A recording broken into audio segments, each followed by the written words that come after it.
베드로전서 1장 16절부터 17절 말씀 같이 합독합니다. 기록되었으되 내가 거룩하니 너희도 거룩할지어다 하셨느니라. 일모로 보시지 않고 각 사람의 행위대로 심판하시는 이를 너희가 아버지라 부른즉 너희가 나그네로 있을 때를 두려움으로 지내라. 아멘.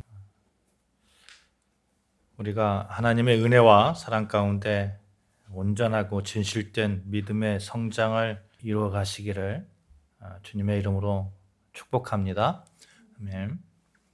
가짜를 쫓는 사람이 있고 또 진짜를 쫓는 사람이 있죠.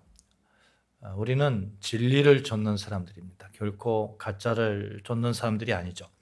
예수님께서도 말씀하시죠. 진리가 너희를 자유케 하리라.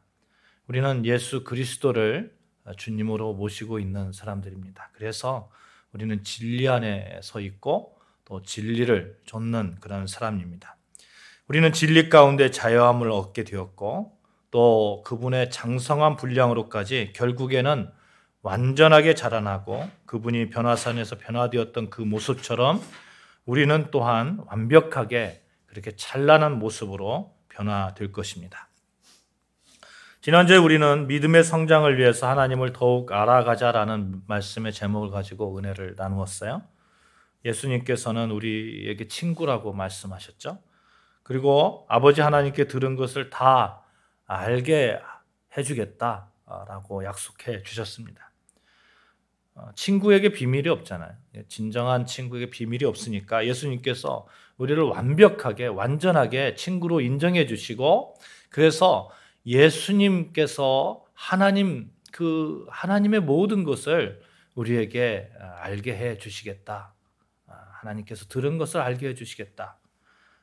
라는 그러한 하나님을 알 수 있는 길을 열어주셨습니다. 그 길 가운데 우리는 하나님의 백성이 되었고 하나님의 자녀가 되었고 이제는 완벽하게 하나님과 동행할 수 있는 자로 서게 되었습니다. 이 동행 가운데 우리는 성장이 이루어져야 되겠습니다.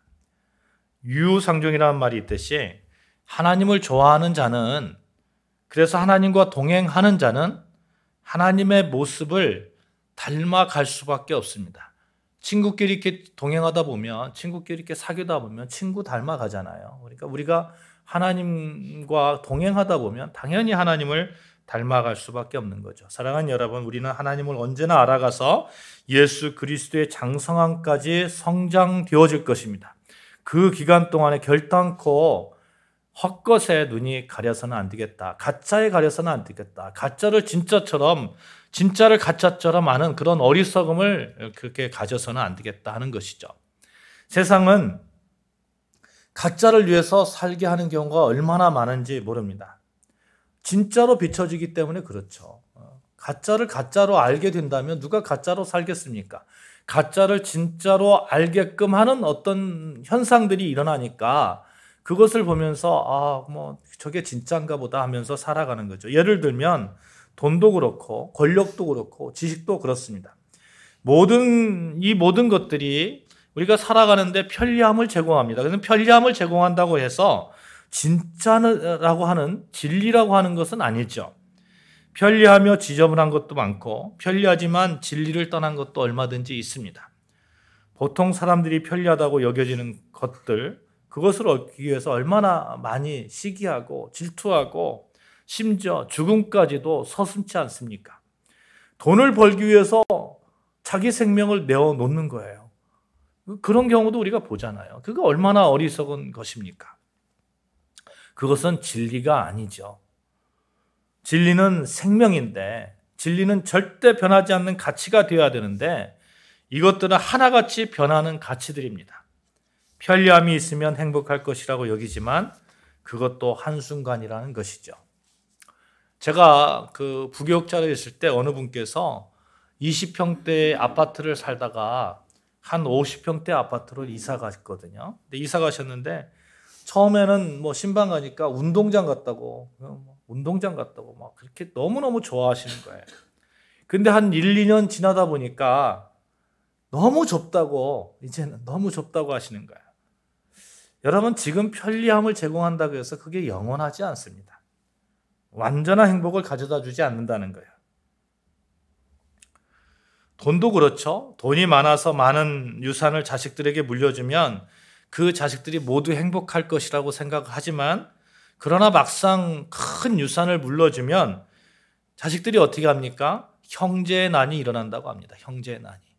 그러니까 서로 뭐 싸우는 거죠. 누가 조금 더 가져가고 누가 적게 가져가. 아예 없으면 뭐 물려줄 것이 아예 없으면 뭐 그냥 서로 뭐 싸울 일도 없죠. 근데 물려줄 것이 많으면 그때는 이제 싸움이 일어나는 거예요. 그래서 여러분, 가짜를 진짜처럼 알고 살면 안 됩니다. 우리는 진리 안에 거하는 사람이기 때문에 늘 진리를 쫓아야 되는 사람이죠. 가짜를 진짜처럼 아는 실수 때문에 아픈 삶을 산 여인의 이야기가 프랑스 소설가 모파상 소설 목걸이에 나오잖아요. 어느 날 저녁 퇴근한 남편이 초대장 하나를 내미는 거예요. 소속된 부서의 장관이 부부를 초청한 겁니다. 얼마나 기뻤겠어요? 장관이 막 자기를 초청하니까. 그래서 이제 파티에 입고 갈 옷이 있는가 찾아보니까 옷이 없는 거예요. 남편이 다행히 옷을 사주었습니다. 근데 남편은 옷을 사주었는데 거기에 걸맞는 그러한 어떤 치장할 만한 액세서리가 없는 거예요. 고심 끝에 돈 많은 친구를 찾아가서 사연을 이야기하고 마음에 드는 다이아 목걸이를 이렇게 얻어서 빌려서 치장을 하였죠. 그렇게 멋을 낸 부인은 초청 만찬 파티에서 참석자들의 시선을 끌기에 충분했습니다. 얼마나 기뻤을까요? 참 멋있게 그냥 뽐내고 그랬을 거예요. 근데 돌아오는 길에 이 목걸이를 잃어버린 거예요. 다이아 목걸이잖아요. 다이아 목걸이. 갚아야 하잖아요. 친구에게 말도 못하고 동일한 스타일의 그 목걸이를 다이아 목걸이를 사가지고 친구에게 돌려주고, 자기는 무려 10년 동안 이 다이아 목걸이 값을 지불하려고 그냥 고생한 거예요. 고생고생. 10년이 지난 어느 날 우연히 길에서 목걸이를 빌려준 친구를 만나게 되었어요. 어렵사리 입을 엽니다. 내가 사실은 그때 그런 일이 있어서 내가 10년 동안 이렇게 열심히 일해서 그거 갚았어. 이제 다 끝났어. 친구가, 야, 그거 가짜였는데? 그거 가짜였는데. 10년의 세월, 땀과 눈물로 지내야 됐지 않습니까? 여러분, 그렇습니다. 가짜를 쫓으면 그렇게 허영과 가짜로 살 수밖에 없는 거죠.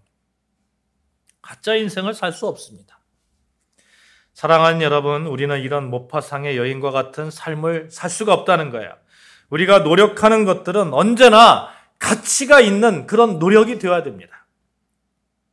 그러면 영원한 진리 가운데 거하는 자가 구해야 될 그 노력, 무엇입니까? 가짜가 아닌 진짜를 찾아 그것을 지켜내야 되는데, 과연 그것이 무엇입니까?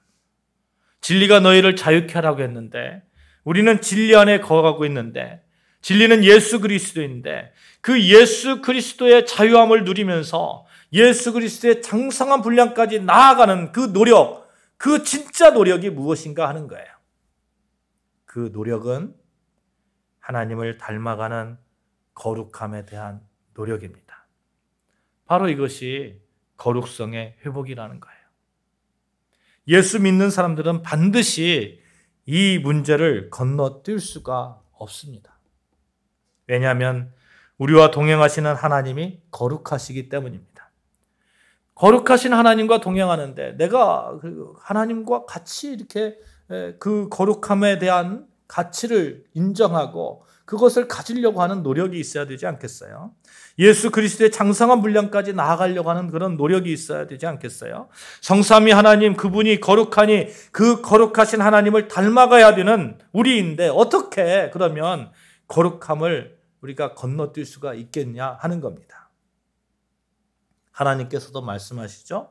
레위기 11장 45절의 말씀에 내가 거룩하니 너희도 거룩하라. 베드로 사도는 오늘 본문에서 레위기 말씀을 가지고 와서 역시 지금도 현재도 거룩해 하는 우리 그리스도의 모습을 이야기하고 있는 거예요. 구약에만 거룩하라는 것이 아니라 신약에만 거룩하라고 하는 것이 아니라 지금 현재를 살고 있는 여러분과 저에게 내가 거룩하니 너희도 거룩하라 라는 그런 말씀을 베드로 사도는 하고 있는 겁니다. 그러면 여기에서 거룩하다라는 의미를 생각해 볼 필요가 있습니다. 왜냐하면 거룩하다라는 개념에 대해서 우리가 오해하고 있는 것이 거룩하라라는 말씀, 하나님의 말씀에 인간 사회에서 통용되는 어떤 도덕적, 윤리적 관념, 그 관념으로 이렇게 들이대는 거예요. 그런 오해가 있는 거예요. 뭐 절대 화를 내면서도 안 되고, 뭐 아주 그냥 도도한 척, 그냥 뭐 그렇게 살아야 된다. 이게 거룩한 것이냐 하는 거예요. 여러분, 거룩이라는 개념, 이 거룩의 의미는 하나님께 사용되어진 의미임을 생각해 봐야 됩니다. 내가 거룩하니 누가 거룩하다는 거예요? 우리 하나님께서 거룩하다. 성삼위 하나님께서 너희도 거룩하라. 그 의미가 하나님 죄가 없으시잖아요. 죄가 없으시니까 하나님의 피조물인 인간 역시 너희도 죄가 없어야 된다. 죄를 지어서는 안 된다. 아니면 완전하고 흠이 없으신 하나님과 같은 상태로 되어야 된다. 이 땅에 살면서 반드시 완전한 흠이 없음을 이루어야 된다라고 오해하면 그렇게 들지도 않을 뿐더러 우리는 실족하기 쉽습니다. 왜냐하면 우리는 본질상 죄의 종이기 때문에 그렇습니다. 아직도 죄의 습성들이 그대로 남아있는 사람들입니다. 하나님의 은혜로 말미암아 하나님의 백성이 되었음은 확실하지만 그렇다고 해서 하나님처럼 완전합니까? 여러분 완전합니까? 역시 하나님의 거룩함과는 거리가 멉니다. 그렇다면 거룩하라는 의미를 어떻게 이해해야 할까요? 성경 원문에서 다양한 단어들이 사용되어지는데 그 기본 의미들은 구별하다, 분리하다, 깨끗하게 하다라는 공통점이 있어요. 즉 다시 말씀드리면 죄악과 부정으로부터 철저히 자신을 분리시키는 것, 오직 하나님의 소유로 자신을 구별시키는 것, 세상과 구별시키는 것, 세상적 가치와 구별시키는 것, 사탄의 편에서 분리되어서 하나님의 편으로 귀환되는 것, 세상에 속되고 부패한 행실이나 풍습에서 구별되어서 하나님의 법대로 살아가려고 하는 것. 우리가 여러분 세례를 받잖아요. 세례를 받아서 우리가 세례의식도 합니다만 세례의식을 하면서 우리가 다짐하는 게 뭐예요? 나는 육적인 사람이 아니고 이제 영적인 사람이다. 나는 구별된 사람이다. 라는 것을 우리가 확인하는 거잖아요. 그러니까 우리가 거룩하라는 그 말씀 가운데 우리는 늘 나는 구별된 사람이다. 나는 세상과 구별된 사람이다. 나는 하나님의 편에 서 있는 사람이다. 늘 우리는 생각하고 살아야 된다는 것이죠. 신약 성경에 죄악과 구별된 도덕적인 삶, 세속적이고 비신앙적인 것들로부터 자신을 엄격하게 구별하는 경건한 행위, 이런 것들을 말씀하고 있어요. 세상에 속되고 부패한 행실이나 풍습에서 구별되어 하나님의 법대로 살아가려고 하는 것, 구약에서 말씀하고 있어요. 그러면 여러분, 이런 거룩에 대한 개념에서 우리가 완전하게 이것을 지금 이 땅에 살면서 이룰 수 있느냐 하는 거예요. 아시다시피 우리는 너무 죄성이 많습니다. 결코 이룰 수 없어요. 우리는 구별되어 살려고 하는 그 노력 가운데 있는 것이지 완벽하게 구별되어서 살 수가 없는 거예요. 왜? 우리는 죄성이 있기 때문에. 하나님의 도우심 없이는 죄성 많은 우리 힘으로 어떻게 해볼 수가 없습니다. 절대 잡을 수 없어요. 그래서 너희는 거룩하라라는 의미는 이렇게 해석할 수 있는 거예요. 우리가 비록 하나님의 택하심을 받은 언약 백성이지만 본질적으로 거룩하지 못한 인간의 본성을 지니고 있는 자이기 때문에 거룩하게 되어야만 하는 지극히 불완전한 존재임을 보여주는 것이다. 여러분과 저는 어떤 존재라고요? 불완전한 존재라고요. 불완전한 존재. 그러니까 하나님의 도우심이 필요한 거예요. 하나님의 도우심. 그 도우심 가운데 거룩을 향해서 지금도 나아가고 있는 거고 지금도 노력하는 거예요. 하나님, 나는 불완전합니다. 하나님, 나는 세상과 구별돼서 하나님 편에 서 있지만 여전히 불완전한 하나님의 사람입니다. 하나님, 나를 긍휼히 여겨 주시옵소서. 나를 불쌍히 여겨 주시옵소서. 그리스도의 장성한 분량까지 하나님, 나를 도와주시옵소서. 이것이 우리의 기도가 되어야 된다는 거예요. 우리는 끊임없이 거룩이라는 숙제를 안고 살아가야 됩니다. 그 숙제를 잘하게 해내기 위해서 예수 그리스도를 붙잡고 하나님과 늘 동행하는 것입니다. 지난주에 우리가 보았죠. 믿음의 성장을 위해서 하나님을 더욱 알아가자. 알아가기 위해서 하나님과 늘 함께 동행하는 삶을 사는 것, 바로 그것이에요. 변화됨의 그 순간순간마다 하나님의 도우심, 하나님의 의지함, 하나님과의 동행, 하나님의 은혜를 구해야 되는 것이에요. 왜냐하면 하나님께서는 더 이상 거룩하실 수 없는 거룩함 그 자체이기 때문에 그렇습니다. 그 하나님의 거룩함, 생동력을 가지고 그 생동력이 밖으로 분출되어서 그분이 임재하는 곳의 모든 것을 거룩하게 만드시기 때문에 그런 거예요. 여러분, 사람도 그렇잖아요. 사람도 정말 행복한 사람, 그런 사람 옆에 있으면 덩달아서 나도 행복해지잖아요. 그렇죠? 기쁨이 넘치고 긍정적인 사람 옆에 있으면 그 옆에서 있기만 하면 덩달아서 나도 기쁨이 넘칠 것 같고 넘치고 이렇게 긍정적인 사람으로 변화되어지는 그런 모습들을 보게 되잖아요. 우리는 우리의 힘으로 거룩해질 수 없지만 하나님과 함께 동행하면 그분의 거룩함으로 우리는 물들게 된다는 거예요. 어떻게 된다고요? 그분의 거룩함으로 우리는 물들게 된다는 거예요. 하나님과 동행함으로. 사랑하는 여러분, 하나님의 임재에서 오는 거룩을 늘 체험하며 그래서 언젠가는 하나님의 품성이 그대로 우리 안에 깊숙이 녹아있기를 주님의 이름으로 축원합니다. 아멘. 우리는 이제 거룩의 목표를 가지고 나아갈 수 있습니다. 하나님과 함께하기만 하면 되는 거예요. 여러분, 지금 이 자리에서 예배드리고 있잖아요. 참 잘하신 거예요. 하나님과 함께하는 그 노력이 되기 때문에 그렇습니다. 예수님과 함께하기만 하면 그 거룩함은 반드시 이루어질 줄로 믿습니다. 이런 거룩은 외모하고는 상관이 없는 거예요. 오늘 본문을 보십시오. 17절 말씀. 외모로 보시지 않고 각 사람의 행위대로 심판하신 이를 너희가 아버지라 부른즉 너희가 나그네로 있을 때를 두려움으로 지내라. 두려움으로 지내라. 이 땅의 삶이 나그네의 삶인데 너희가 아버지라고 부르는 그 아버지, 하나님 아버지 앞에서 우리 자신을 놓아놓고 하나님과 동행함으로 인해서 하나님의 동행하신 가운데 하나님의 그 거룩함이 내 삶에 이렇게 물들어 오는데, 깃들여 오는데 그 가운데서 너희가 외모로 보면서 살 것이냐? 세상적인 것을 보면서 살 것이냐? 그러지 말라는 거예요. 외모로 보시지 않으시는 하나님, 행위대로 심판하실 하나님, 그 하나님을 우리는 아버지라고 부르고 있는데 왜 너희는 외모로 보이는 그것을 추구하고 찾느냐? 왜 그것을 가짜를 진짜처럼 여기면서 살고 있느냐 하는 겁니다. 초대교회 때도 외모로 치중하여 가짜를 진짜처럼 여기던 일들이 있었습니다. 디모데전서 2장에 보시면 그 내용이 나오는데 당시 에베소 교회에 한 현상이 있었어요. 예수님을 구주로 영접한 구원받은 신자들이 서로 남자들 있잖아요. 남자들은 모이기만 하면 다투는 거예요. 다툰다는 건 뭐예요? 서로 네가 올리 내가 올리 막 그러는 거예요. 모이기만. 이거 가짜라는 거예요. 이게 외모의 치죠. 여러분, 네가 올리 내가 올리 하는 이유가 뭡니까?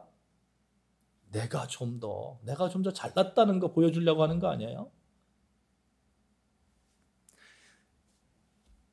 디모데전서 2장 8절에 보시면 각처에서 남자들이 분노와 다툼이 없이 거룩한 손을 들어 기도하기를 원하노라.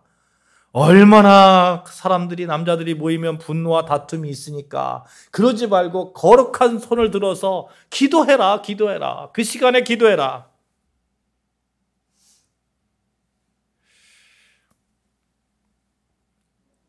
사랑하는 여러분, 우리는 그렇게 살아갈 수는 없는 것이죠. 가짜를 진짜처럼, 외모를 진짜처럼 그렇게 살아갈 수 없는 겁니다.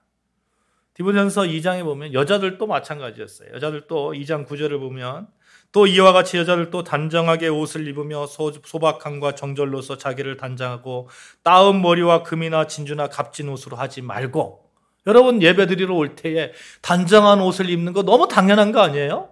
당연한 겁니다. 근데 요즘은 너무 편해졌어요. 너무 편해져가지고 예배 보러 가는데 하나님 교회 가는데 그냥 아무렇게나 입고 가고, 내가 편하면 되지, 아버지 앞에 가는데. 아니요. 단정함으로 가야 돼. 단정함으로. 소박함이라는 단어를 쓰는데 이 단어는 경건, 겸손, 소박함 이런 뜻을 가지고 있습니다. 그러니까 경건하게 예배드리러 갈 때에, 하나님을 만날 때, 당시 예배소 교회에서 여성들이 예배드리러 올 때, 교회에 올 때 현상이 있었어요. 외모에 너무 치중하는 거예요. 외모에. 그러니까 보세요.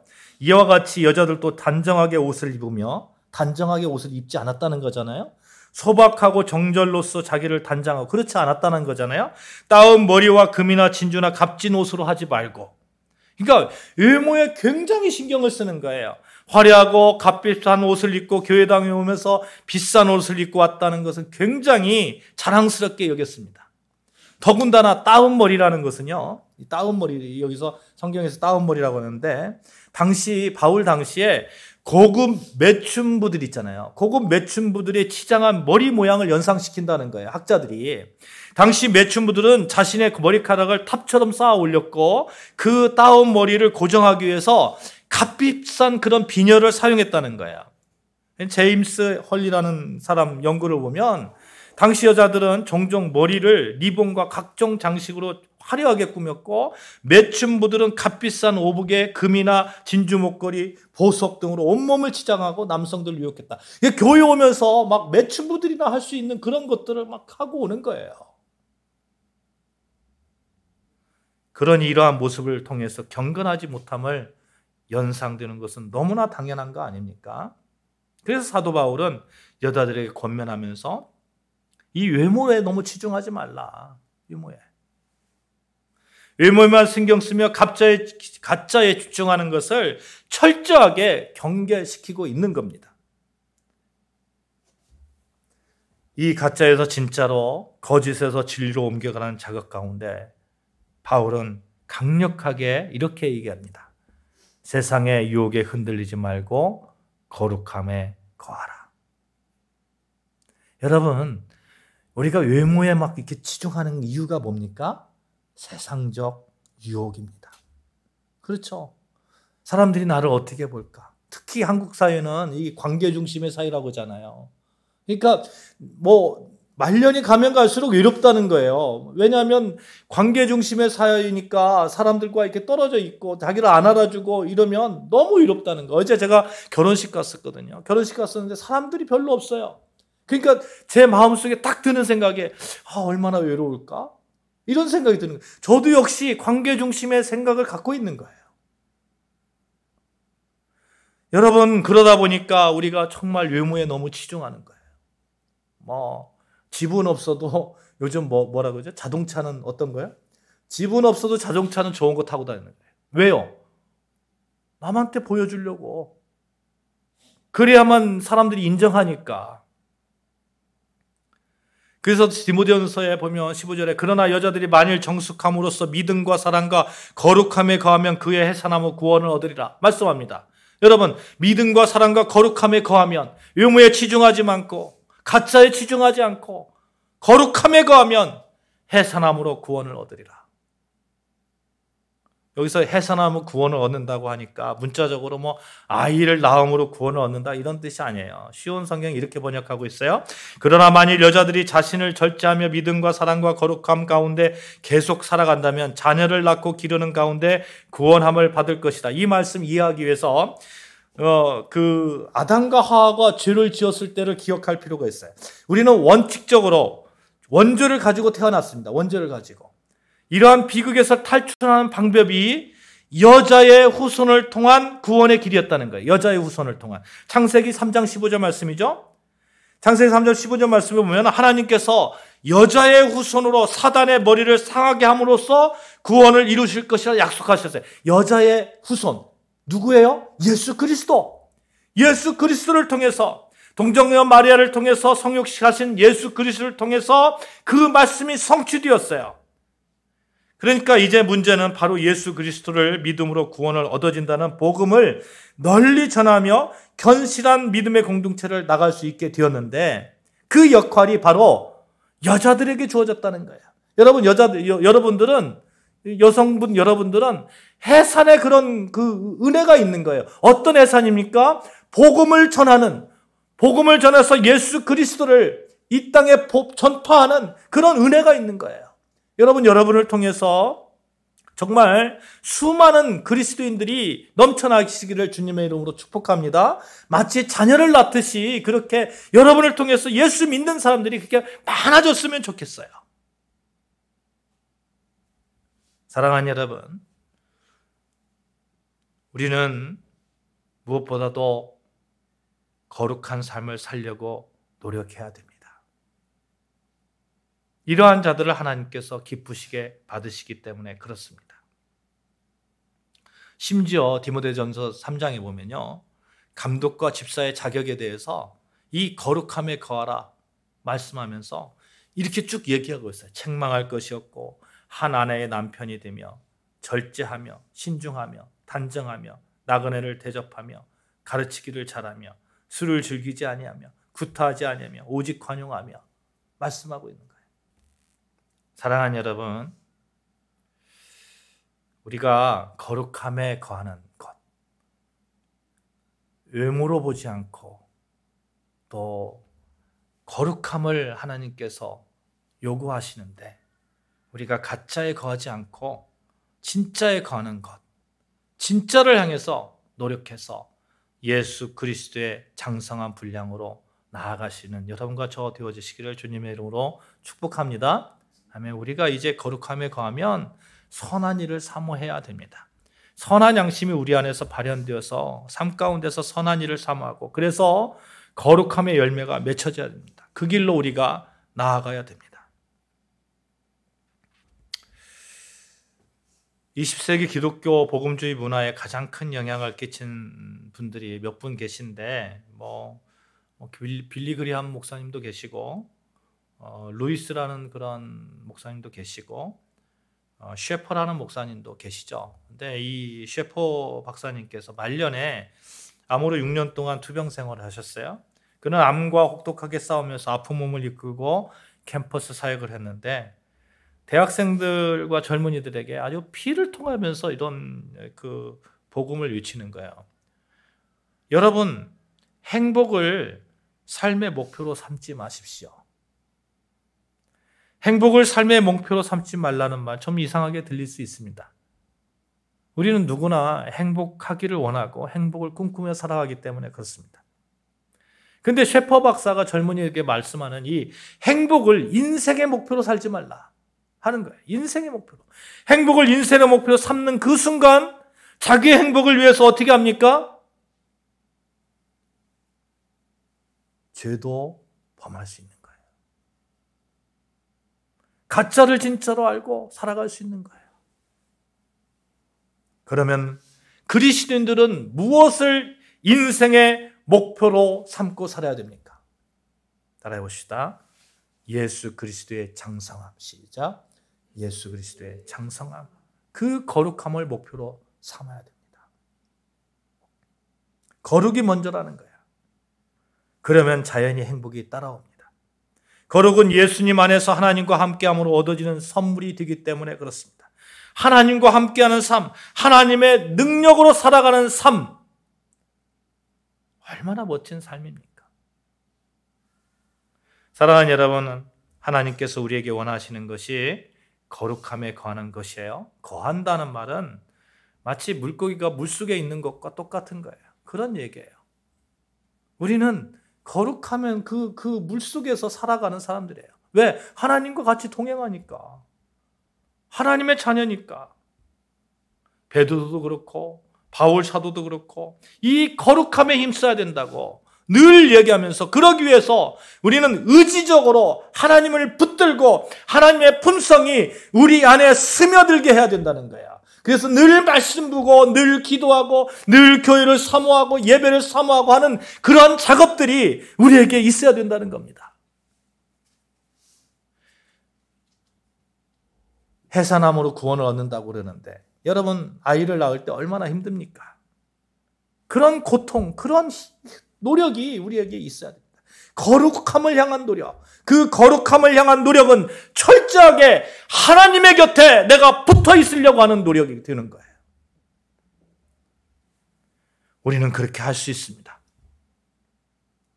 아무쪼록 내가 거룩하니 너희로 거룩하라는 하나님의 말씀에 순종해서 우리가 하나님과 함께함으로 하나님의 품성, 그 거룩이 우리 안에 자연스럽게 스며들어서 예수 그리스도의 장성한 분량으로 우뚝 서시는, 진리 안에서 승리하시는 여러분과 저 되어지기를 바랍니다.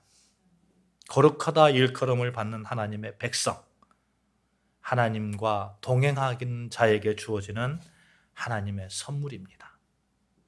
그 선물을 마음껏 받으시는 여러분과 저가 되어지기를 주님의 이름으로 축복합니다. 아멘. 기도하시겠습니다.